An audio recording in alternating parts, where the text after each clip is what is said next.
Hi, I'm Tom Lydon, editor of ETF Trends here in Chicago at the Morningstar ETF Conference. And I'm here with Joanne Hill, head of institutional investment strategy at ProShares. Joanne, great to have you with us. Great, thanks for having me. There's a lot of discussion about smart beta, smart beta. They call it so many different things. Walk me through just kind of the basic steps. What is smart beta and really what does it mean for an ETF investor? Right, and I think it is really the current buzzword for what used to be called quantitative investment management. Okay. In fact, in a way, it's an index fund or an index strategy with a little bit of an active flavor to it.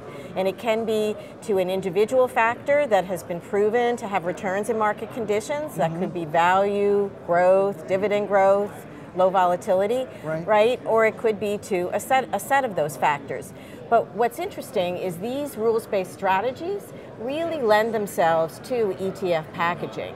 And they've been performing pretty well too. Yeah, they have, and so it's an index, but then periodically, in most cases, annually or quarterly, they rebalance the portfolio based on what the strategy dictates. Is that right? That's right. Okay. That's right. Right. So if you take something, for example, based on dividend growth, or on value, they might look at a screen every quarter on what are the best value stocks. So then the portfolio gets rebalanced, maybe 10-15% turnover based on what currently is the value stocks.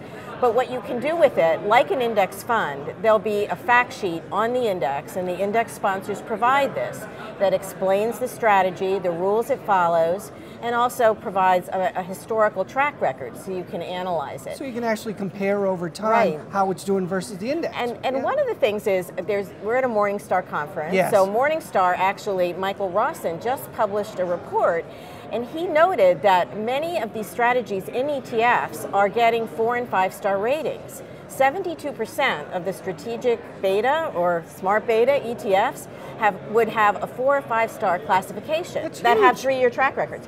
Only 30% of mutual funds do.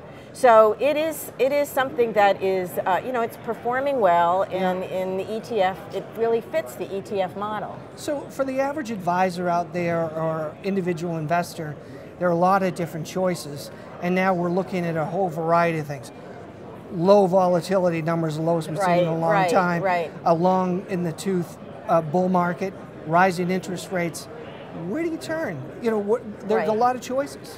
Yeah, and so one of the things you have to decide is if you go with a single factor ETF or you build a portfolio of several of these, right? Momentum, value, so you can diversify across them.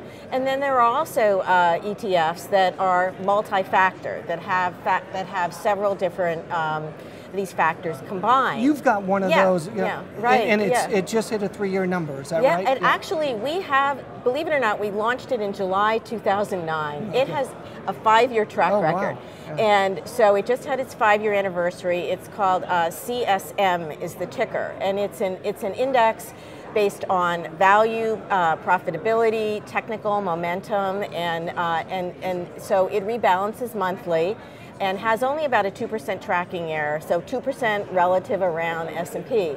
And the returns have been quite favorable. For example, this year it's about 250 basis points ahead of the S&P.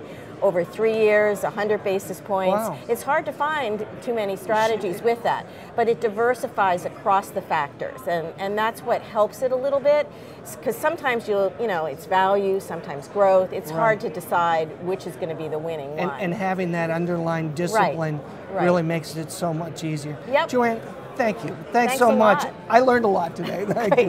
Great. All right.